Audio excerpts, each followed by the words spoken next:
Hi everyone, देखो बिना कोई टाइम वेस्ट किए डायरेक्ट टॉपिक पे आते हैं क्योंकि थंबनेल में तो देख ही लिया आपने क्या पढ़ेंगे। एक सिंपल सा क्वेश्चन है पर 90% लोग गलत कर देते हैं। इस जो सीरीज है, ये जो पैटर्न लिखा हुआ है, इस इन नंबर्स को देखकर आपको क्या लगता है, ये रैंडम है या कोई हिडन पैटर्न है? आज 5 मिनट में हम लोग इसका ही कॉन्सेप्ट समझेंगे। तो ये जो नंबर्स हैं इन्हें कहते हैं ट्रायंगुलर नंबर। नाम थोड़ा फैंसी लग रहा है पर कॉन्सेप्ट बहुत सिंपल है ना? तो देखिए, अब हम लोग आते हैं ट्रायंगुलर नंबर पे। सबसे ट्रायंगुलर नंबर्स वो नंबर होते हैं जो डॉट्स के फॉर्म में एक परफेक्ट इक्विलेटरल ट्रायंगल बनाते हैं। इक्विलेटरल ट्रायंगल मतलब इसकी तीनों साइड्स बराबर होती है। ट्रायंगुलर नंबर्स वो होते हैं कि मतलब जितने नंबर लिखे हैं हुए हैं, मान लो ये बोल दिया गया ये आपका एक एक्स है, एक्स ट्रायंगुलर नंबर है, तो इसका मतलब क्या है कि एक्स से एक ट्रायंगल बन रहा होगा, है ना? तो ट्रायंगुलर नंबर्स वो नंबर्स होते हैं जिनको अगर डॉट के फॉर्म में लिखे तो एक ट्रायंगल बनता है। जब हम पॉइंट्स को लाइंस में अरेंज करते हैं तो शेप एक त्रिभुज, त्रिभुज हिंदी में ट्रायंगल को ही बोलते हैं, ये जैसा बनता है। ठीक है, जैसे 3 और 6 नंबर इजीली एक ट्रायंगल बना देते हैं। ये पता है 3 कैसे बनाएगा, ये 3 है, 3 डॉट है, ठीक है, तो इसका 3 नंबर है। ये क्या ट्रायंगल बना रहा है? हाँ बना रहा है, तो ये एक ट्रायंगुलर नंबर है। तो देखो, सबसे पहले इसको डॉट्स के फॉर्म में देखो, फिर इसका लॉजिक समझाते हैं। देखो, पहला नंबर हमारा, ये हमारा ट्रायंगुलर नंबर होता है, सबको पता है। 3 भी हमारा ट्रायंगुलर नंबर होता है, 6 भी होता है। तो देखो, इसको हमने कैसे रिप्रेजेंट किया, एक डॉट से। ये एक ट्रायंगुलर शेप ले रहा है, 1 डॉट मतलब ट्रायंगल बोल देते हैं, 1 डॉट। फिर आते हैं कि 3 पे, तो देखो सब में एक नई रो सी ऐड होते जा रही है, देखो ऊपर ऐड हो रही है ना। तो दो दूसरे वाले जो ट्रायंगल बना हुआ है, तो उसमें कुछ चीज आपको दिख रही है कि इसमें क्या करके हम लोग आए। इसमें हम लोगों ने अगर 1 में +2 कर देंगे तो हमारा दूसरा नंबर भी निकल आ रहा है, और इसमें अगर हम +3 कर देंगे तो हमारा तीसरा नंबर निकल आ रहा है ना? तो लॉजिक कुछ दिख रहा है आपको, सोचो कुछ। और इसमें फिर हम 4 ऐड कर देंगे तो हमें नेक्स्ट नंबर मिल जाएगा। मतलब कि नेचुरल नंबर्स का जो सम होता है उसको ही हम ट्रायंगुलर नंबर कहते हैं। ट्रायंगुलर नंबर कैसे निकलते हैं? नेचुरल नंबर का सम कर करके। हमने यहाँ पे 1 + 2 कर दिया तो हमको दूसरा ट्रायंगुलर नंबर मिल गया। फिर 6 + 4 मतलब कि 10, ये भी एक ट्रायंगुलर नंबर होता है। अब इसका लॉजिक समझते हैं। तो लॉजिक क्या है कि पहला नंबर हमारा क्या है, 1 है, ठीक है। दूसरा नंबर क्या है, 1 + 2। तीसरा नंबर क्या है, 1 + 2 + 3। अब फिर 1 + 2 + 3 + 4, ये भी हमारा ट्रायंगुलर नंबर है, ठीक है। nth ट्रायंगुलर नंबर निकालने के लिए बस 1 से n तक सम करना होगा, है ना? कि अगर बोल दिया जाए कि फिफ्थ वाला निकालना है तो हम क्या करेंगे, पहले 1 प्लस, फिर 2 प्लस, फिर +3 + 4 + 5, है ना? तो यहाँ पे अब हमारा फिफ्थ टर्म निकल आएगा, ठीक है। तो आपका फिफ्थ टर्म यहाँ पे ऐसे निकल आएगा। तो अच्छा, एक बात और सोचो, जैसे ये तो मैंने एक तरीका समझा दिया, एक दूसरा तरीका ये है। पहले तो आप इस तरीके से समझ सकते हो कि सारे नेचुरल नंबर्स का एक एक नंबर बढ़ाते जाओ, ऐड करते जाओ। अच्छा, एक और चीज सोचो, ये क्या है, ये हमारा क्या है? एक बात सोचो, ये हम क्या कर रहे हैं, सब में एक चीज ऐड करते जा रहे हैं। क्या ऐड करते जा रहे हैं? सब में अगला नंबर हम ऐड करते जा रहे हैं। अब नेक्स्ट नंबर हमारा ये क्या होगा हमारा, ये हमारा होगा ये 3। ये हमारा क्या होगा, सॉरी, ये हमारा क्या होगा, ये हमारा होगा 6। तो इसका मतलब ये है कि पिछले जो नंबर है, पिछला, ये दूसरा तरीका बता रहे हैं समझाने के, जो नंबर है उसमें उसमें अगला नंबर ऐड करना। क्या ऐड करना है? 1 में हम क्या ऐड करेंगे, +2। तो ये हमारा एक टर्म मिल जाएगा, ठीक है। 1 पहला टर्म हमारा था ही। अब हम क्या करेंगे, जो हमारा टर्म होगा उसमें हम नेक्स्ट वाला टर्म ऐड कर देंगे। जैसे कि यहाँ पे देखो, हमारे वो नंबर्स क्या होते हैं, 3, 6, 10, 15, 21, ये हमारे होते हैं ट्रायंगुलर नंबर्स। तो इसमें हमने क्या किया, 1 में हमने क्या प्लस किया, 2 प्लस कर दिया। 1 में अगर हमने 2 प्लस कर दिया तो हमें 3 मिल गया। अब 3 में हमने क्या प्लस किया, +3 कर दिया तो हमें 6 मिल गया। अब 6 में हमने क्या प्लस किया, 4 किया तो हमें 10 मिल गया। 4 में हमने क्या प्लस किया, 5 किया तो हमें 15 मिल गया। इसमें हमने 6 प्लस किया तो इससे समझ में आया तो भी अच्छी बात है। अगर ये लॉजिक समझ में आ रहा है तो इससे समझ कर लो, है ना? दोनों से ही आंसर आपका सेम ही आएगा। अब इसका फॉर्मूला देख लो, सबसे इजी है।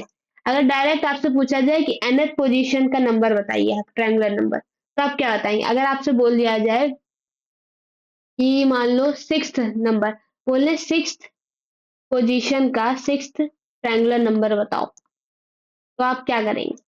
आप डायरेक्ट एन क्या होता है पोजीशन, आपको यहाँ पे पुट कर देना है बस।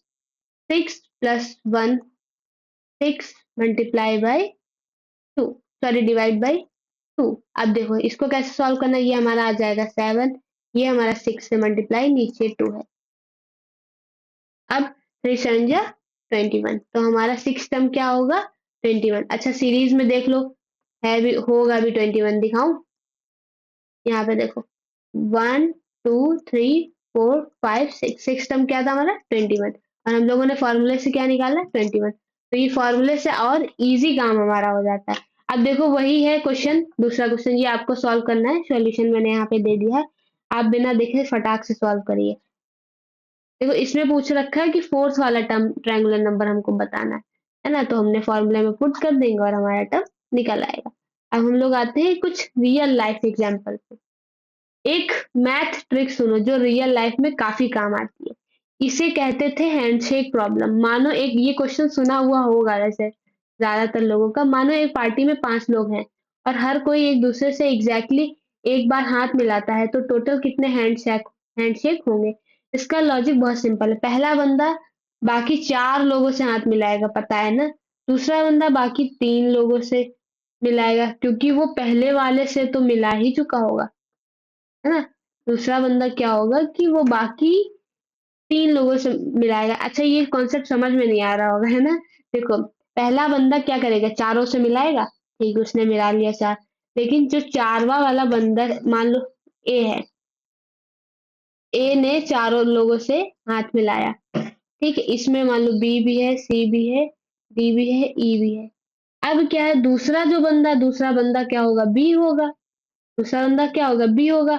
वो अभी तो बाकी लोगों से मिलाएगा, सब लोग एक ही बार मिलाएंगे, ये भी बोल रखा है। तो टोटल कितने हैंडशेक होंगे, 5 लोग हैं और हर कोई एक दूसरे से एग्जैक्टली एक बार, मतलब सब लोग सबसे एक ही बार मिलाएंगे हाथ, है ना, ये बोल रखा है। अब दूसरा वाला भी तो बाकी लोगों से मिलाएगा ना, तो लेकिन ये पहले वाले से तो यहीं पे मिला चुका है ना।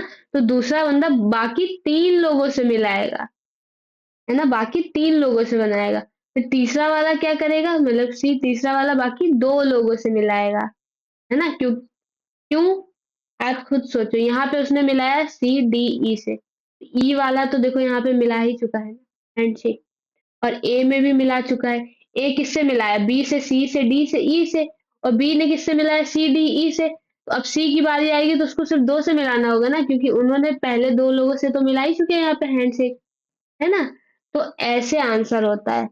Answer exactly fourth triangular number n-1 लोगों का सम, है ना। तो टोटल कितने होगा, 10 हैंडशेक्स होंगे हमारे। तो टोटल कितने हुए, 4 + 3 + 2 + 1, टोटल कितने हो जाएंगे हमारे 10। पहले वाले ने किससे मिलाया, 4 लोगों से मिलाया देखो, और बी वाले ने कितने लोगों से मिलाया, 3 लोगों से मिलाएगा, है ना। ये देखो सी डी, फिर ये किससे मिलाएगा, 2 से। लास्ट वाला क्या हो जाएगा, ई, ई तो सबसे मिला ही चुका, इससे भी मिलाया, इससे भी मिलाया, इससे भी मिलाया, है ना। तो अब टोटल कितने बचा, 1, है ना। तो अब हम इनको अगर प्लस कर देंगे तो हमारा आंसर आएगा 10। तो हमारे कितने शेक्स होंगे, 10 शेक्स होंगे, है ना। देखो एक बात सोचो, ध्यान से, समझ में नहीं आ रहा होगा, तो देखो ए ने अगर इन सबसे मिला दिया, है ना, तो ये लोग जब नीचे जाएंगे मिलाने, तो ये ए से वापस थोड़ी ना मिलाएगा, क्योंकि सबको एक ही बार एक आदमी से मिलाना है ना, एक ही बार एक आदमी से मिलाना है ना। तो बी ने हमको मिलाया हैंडशेक, सी डी ई से मिला लिया हम हैंडशेक, और फिर सी ने क्या किया, सी बी से तो मिला ही चुका है, उसने डी ई से मिला लिया। उसने किससे मिला लिया, डी ई से मिला लिया। अब ई से कौन मिलाएगा, ई से मिलाएगा अब डी वाला, ई से मिलाएगा अब डी वाला, क्योंकि डी वाले ने अभी ई से नहीं मिलाया, ठीक है। और ई देखो, डी वाला अब क्या मिलाएगा, डी मिलाएगा ई से, लेकिन ई को किसी से मिलाने की जरूरत ही नहीं पड़ेगी, क्योंकि वो सबसे ही मिला चुका है, क्योंकि डी ई के साथ भी देखो पेयर बना, डी सी के साथ भी पेयर बना, 2 लोगों से मिलाया, डी बी के साथ भी, ए के साथ भी, है ना। तो अगर ये कॉन्सेप्ट नहीं समझ में आ रहा हो, ये वाला एग्जांपल, तो कमेंट करना, मैं बता दूंगी। अब देखो ये कुछ प्रैक्टिस के क्वेश्चंस हैं, आपको करने हैं। इसमें 6th टर्म पूछा है, 5th टर्म पूछा है, 10th टर्म, 8th टर्म पूछा है ना? और ये वाला क्वेश्चन वही बोला है कि which position triangular number is 21। तो जो फॉर्मूला था हमारा T N equals to N n+1 upon में 2। तो बोला है कि ऐसी कौन सी पोजीशन होगी जिसमें 21 नंबर आएगा। तो इसमें पोजीशन दे रखा है, इसमें क्या हमको पोजीशन पहले दे रखा होता था, इसमें पोजीशन नहीं दे रखा है। हमको क्या दे रखा है, टर्म दे रखा है, तो हम यहाँ पे पुट कर देंगे। हम ये चीज निकालते थे ना, अब हमको ये चीज गिवन है और हम n की वैल्यू यहाँ से फाइंड कर लेंगे। मान लो 21, अब हमको यहाँ पे n+1 अपॉन में 2। अब n की वैल्यू हमको इसको सॉल्व करके निकाल लेंगे। अब देखो उन सबके सॉल्यूशंस आप सॉल्व करेंगे और आंसर यहाँ पर चेक कर लेंगे, क्योंकि मैंने आपको सॉल्व करा ही चुकी हूँ। देखो गवर्नमेंट जॉब में जो क्वेश्चंस आए हुए थे, इनको भी एक बार देख लो। Difference between 10th and 9th triangular number, है ना? तो वो वही फॉर्मूला हम लोग रखेंगे और फॉर्मूले से हम लोग को कर देंगे माइनस। तो आप इसको इजीली सॉल्व कर सकते हैं। समझ में आ गया आपको कैसे सॉल्व यूज करना है? ऐसे आप फॉर्मूले के थ्रू भी आंसर दे सकते हो और चाहो तो डायरेक्ट। अगर देखो ऑप्शंस पे डिपेंड करता है, अगर आपको इस टाइप में दिया है तो आप इस टाइप में लिख देंगे, है ना? अगर आपको उस टाइप में दिया है तो देखो ये टी एन क्या होगा। टी एन मतलब कि मान लो कि 10th नंबर का पोजीशन निकालना है, हाँ, ठीक है। हमको 10th नंबर का पोजीशन निकालना है, तो उसका फॉर्मूला क्या होगा, टी एन। अब हमको इससे पहले वाला भी निकालना है, तो मतलब एन मतलब यहाँ पे क्या होगा, 10, टी 10 होगा। अब हमको इससे पहले वाला भी निकालना है, टी 9 वाला भी, तो ये हमारा क्या होगा, n-1, टी n-1। इनका डिफरेंस पूछ रखा है, तो हम क्या करेंगे, इसको इससे माइनस करेंगे तभी तो आएगा ना डिफरेंस। तो बस वही चीज लिख दी हमने। Which of these not are triangular numbers. फिर वही बात है, आपको कैसे चेक करना है, आपको वैसे ही चेक कर लेना है, उसमें पुट कर करके कि ये ट्रायंगुलर नंबर है या नहीं है, वरना आप सीरीज ही याद कर लो। ये भी करने का तरीका बता दिया मैंने आपको। अच्छा, sum of third fourth triangular number, ये सब वही अपने हिसाब से कर लो। मैंने वही बोला ना कि इसको कैसे करना है, जैसे फॉर्मूला है उसी से करना है डायरेक्ट। बस फॉर्मूला समझ गए, देखो direct number of handshakes among 11 people में अब निकालो, जैसे मैंने बोला समझाया वैसे ही आपको निकालना है। अब इसमें क्या है, find x if x plus minus sorry x+1 divided by 2 equal to 120। Find x। अच्छा ये तो तुम ऐसे भी निकाल सकते हो, हालांकि x दे रखा है, x+1 अपॉन में 2 इक्वल टू 120। अब ये तो हमारा यहाँ पे जाएगा 2 मल्टीप्लाई में, क्योंकि जिसकी वैल्यू निकालनी होती है वो हमेशा अकेला रहता है, तो x की वैल्यू निकालनी है तो हमें अकेला रखेंगे। पहले इसको मल्टीप्लाई कर लो, अंदर अंदर गया x² plus x equal to, ये 2 से मल्टीप्लाई हो जाएगा, है ना? तो ऐसे अब यहाँ पे x की वैल्यू निकाल लो। ठीक है, अब ये तो नॉर्मल तरीका है, कोई भी इसको देख के सॉल्व कर लेगा। इस फॉर्मूले से कैसे यूज करेंगे, इसको ये चीज समझना है। अगर देखो 120 वाला जो टर्म है हमें सीक्वेंस में अगर याद हो, है ना, ये हमारा n मान लो, क्योंकि n का ही तो फॉर्मूला है ना यहाँ पे। ये देखो x, n की जगह पे x लिख दिया बस, और हमको पोजीशन दे रखी है, तो हमें क्या निकालना, n नंबर। एक इस तरीके से निकाल लो, या फिर एक आपको इक्वेशन अगर याद ही हो तो बहुत अच्छी बात है।